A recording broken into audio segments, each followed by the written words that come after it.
Shalom, Bapak, Ibu, dan saudara-saudari terkasih. Salam sejahtera dan salam damai bersama Yesus Kristus.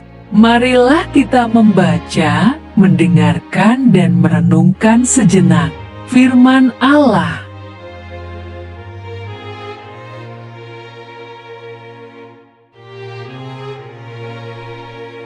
Bacaan pertama. Bacaan dari Kitab Imamat. Tuhan berfirman kepada Musa di Gunung Sinai. Selanjutnya engkau harus menghitung 7 tahun Sabat, yakni 7 kali 7 tahun, sehingga masa 7 tahun Sabat itu sama dengan 49 tahun. Lalu engkau harus memperdengarkan bunyi sangkakala di mana-mana. Dalam bulan yang ketujuh pada tanggal 10 bulan itu, pada hari raya pendamaian, kamu harus memperdengarkan bunyi sangkakala itu di mana-mana di seluruh negerimu. Kamu harus menguduskan tahun yang ke-50 dan memaklumkan kebebasan di negeri itu bagi segenap penduduknya. Itu harus menjadi tahun Yobel bagimu, dan kamu harus masing-masing pulang ke tanah miliknya dan kepada kaumnya. Tahun yang ke-50 itu harus menjadi tahun Yobel bagimu. Jangan kamu menabur dan apa yang tumbuh sendiri dalam tahun itu. Jangan kamu tuai, dan pokok anggur yang tidak dirantingi jangan kamu petik buahnya. Karena tahun itu adalah tahun Yobel, haruslah itu kudus bagimu. Hasil tahun itu yang hendak kamu makan harus diambil dari ladang. Dalam tahun Yobel itu, kamu harus masing-masing pulang ke tanah miliknya. Apabila kamu menjual sesuatu kepada sesamamu atau membeli daripadanya, janganlah kamu merugikan satu sama lain. Apabila engkau membeli dari sesamamu, haruslah menurut jumlah tahun sesudah tahun Yobel. Dan apabila ia menjual kepadamu, haruslah menurut jumlah tahun panen. Makin besar jumlah tahun itu, makin besarlah pembeliannya. Dan makin kecil jumlah tahun itu, makin kecillah pembeliannya. Karena jumlah panenlah yang dijualnya kepadamu. Janganlah kamu merugikan satu sama lain, tetapi engkau harus takut akan Allahmu, sebab Akulah Tuhan, Allahmu. Demikianlah sabda Tuhan. Syukur kepada Allah.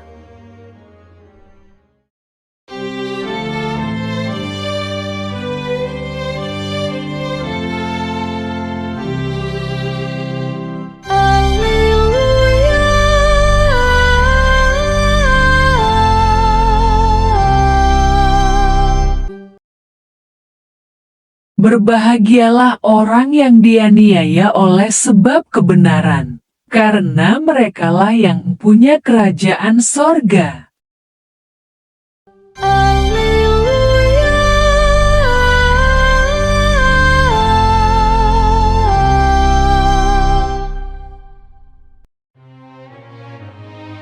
Tuhan bersamamu dan bersama rohmu.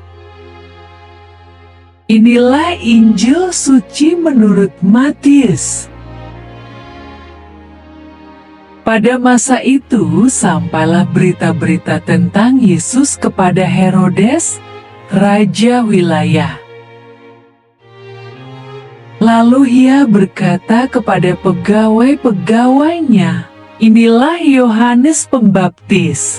Ia sudah bangkit dari antara orang mati, dan itulah sebabnya kuasa-kuasa itu bekerja di dalamnya.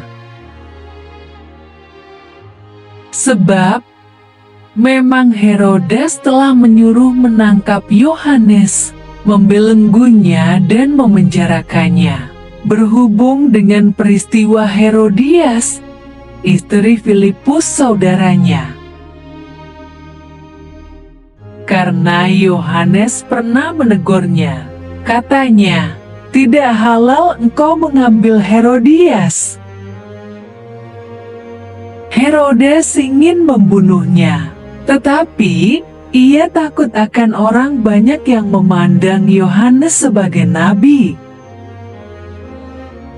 Tetapi pada hari ulang tahun Herodes, menarilah anak perempuan Herodias di tengah-tengah mereka, dan menyukakan hati Herodes. Sehingga Herodes bersumpah akan memberikan kepadanya apa saja yang dimintanya. Maka, setelah dihasut oleh ibunya, anak perempuan itu berkata, "Berikanlah aku di sini kepala Yohanes Pembaptis di sebuah talam."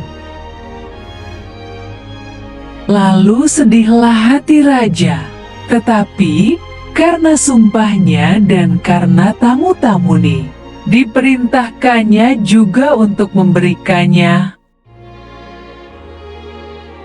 Disuruhnya memenggal kepala Yohanes di penjara, dan kepala Yohanes itu pun dibawa orang di sebuah talam, lalu diberikan kepada gadis itu dan ia membawanya kepada ibunya. Kemudian datanglah murid-murid Yohanes Pembaptis mengambil mayatnya dan menguburkannya. Lalu pergilah mereka memberitahukannya kepada Yesus. Demikianlah sabda Tuhan, terpujilah Kristus. Renungan Injil. Bapak, Ibu, dan saudara-saudari terkasih, Yohanes Pembaptis sangat tegas dan berani menegur seorang raja bernama Herodes. Menurut ahli teologi, Herodes ini adalah Raja Herodes Antipas. Menurut hukum Taurat Kitab Imamat pasal 18 tentang perikop kudusnya perkawinan, disebutkan bahwa tidak boleh mengawini istri dari saudara kandung sendiri, atau mengawini kakak ipar atau adik ipar. Biasanya orang segan menegur kesalahan seorang pejabat atau orang berkedudukan tinggi, apalagi yang ditegur seorang raja. Yohanes Pembaptis menegur Herodes bukan hanya dikarenakan Herodes mengawini iparnya sendiri, tetapi ada kesalahan lain yang tidak ditulis secara detail. Mari kita lihat kesalahan apa yang dilakukan Herodes. Akan tetapi, setelah ia menegur raja wilayah Herodes karena peristiwa Herodias, istri saudaranya, dan karena segala kejahatan lain yang dilakukannya, raja itu menambah kejahatannya dengan memasukkan Yohanes ke dalam penjara. Herodes tersinggung, lalu menangkap Yohanes Pembaptis dan dimasukkan ke penjara. Sebaliknya, Herodias tersinggung dan dendam kepada Yohanes Pembaptis, seraya menunggu kesempatan hendak membunuhnya, yaitu pada saat Herodes menyelenggarakan pesta ulang tahun dirinya. Bapak, Ibu, dan saudara-saudari terkasih, apa yang dapat direnungkan dari peristiwa Yohanes Pembaptis dibunuh? Pertama, jangan pernah kompromi terhadap dosa. Dosa melakukan perbuatan yang tidak sesuai atau bertentangan dengan kehendak Tuhan. Sekarang ini orang beriman berusaha mengatakan perbuatan yang ia lakukan itu bukan dosa, tetapi kelalaian atau kesalahan biasa saja. Contoh, berbohong itu dosa atau tidak? Menurut firman Tuhan, bahwa berbohong itu jelas dosa. Jangan mengucapkan saksi dusta tentang sesamamu. Berbohong mengucapkan saksi dusta. Berbohong mengatakan sesuatu yang tidak sesuai kebenaran tetapi berdalih. Berbohong demi kebaikan, apa benar itu? Coba kita dengar apa kata Yesus. Jika ya, hendaklah kamu katakan, ya, jika tidak, hendaklah kamu katakan, tidak. Apa yang lebih daripada itu berasal dari si jahat. Mungkin Raja Herodes berdalih untuk membenarkan perbuatannya, yang menginginkan istri dari saudaranya laki-laki. Memang tidak dijelaskan di Alkitab. Apa penyebabnya? Apakah saudaranya Herodes itu masih hidup dan bercerai dengan Herodias, istrinya, karena ketahuan selingkuh dengan Herodes? Yang jelas perbuatan Herodes menikahi Herodias adalah suatu pelanggaran menurut hukum Taurat, perbuatan dosa. Kedua, jangan sungkan mengatakan dan menegur suatu perbuatan dosa. Bapak, Ibu, dan saudara-saudari terkasih, seringkali seseorang melihat orang lain melakukan perbuatan dosa, namun ia tidak mau peduli dan merasa itu bukan urusan dia.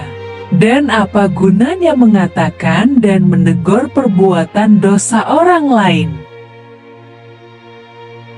Bagaimana pendapat Anda setelah membaca kebenaran firman Tuhan di bawah ini mengenai hal menegur perbuatan dosa? Kalau aku berfirman kepada orang jahat, engkau pasti dihukum mati, dan engkau tidak memperingatkan dia, atau tidak berkata apa-apa untuk memperingatkan orang jahat itu dari hidupnya yang jahat, supaya ia tetap hidup, orang jahat itu akan mati dalam kesalahannya. Tetapi, aku akan menuntut pertanggungan jawab atas nyawanya daripadamu. Yohanes Pembaptis mengetahui perbuatan dosa yang dilakukan Herodes dan Herodias. Maka, dengan tegas ia menegur mereka berdua supaya bertobat. Tetapi, mereka menolak dan membalas dendam, membunuh Yohanes Pembaptis. Bapak, Ibu, dan saudara-saudari terkasih, semoga kita berani dan tegas sesuai dengan yang difirmankan dalam Yehezkiel pasal 3 ayat 18, bahwa kita harus memberitahukan kepada orang yang telah berbuat dosa tersebut dan menasihatinya agar bertobat. Meskipun ada risiko yang akan kita tanggung akibat kita dengan tegas mau menegur orang tersebut. Marilah berdoa. Allah Bapa, sumber pengharapan, Engkau telah mengikat perjanjian dengan semua orang melalui Yesus yang terurapi. Semoga kami selalu berpegang teguh pada Dia dan berkembang menjadi umat yang patuh setia. Dengan pengantaraan Yesus Kristus, Putra-Mu, Tuhan kami yang bersama Dikau, dalam persatuan Roh Kudus, hidup dan berkuasa, Allah, sepanjang segala masa. Dalam nama Bapa, Putra, dan Roh Kudus. Amin. Terima kasih sudah mendengarkan dan merenungkan firman Allah. Jangan lupa subscribe dan jangan lupa juga aktifkan loncengnya. Terima kasih, Tuhan Yesus memberkati.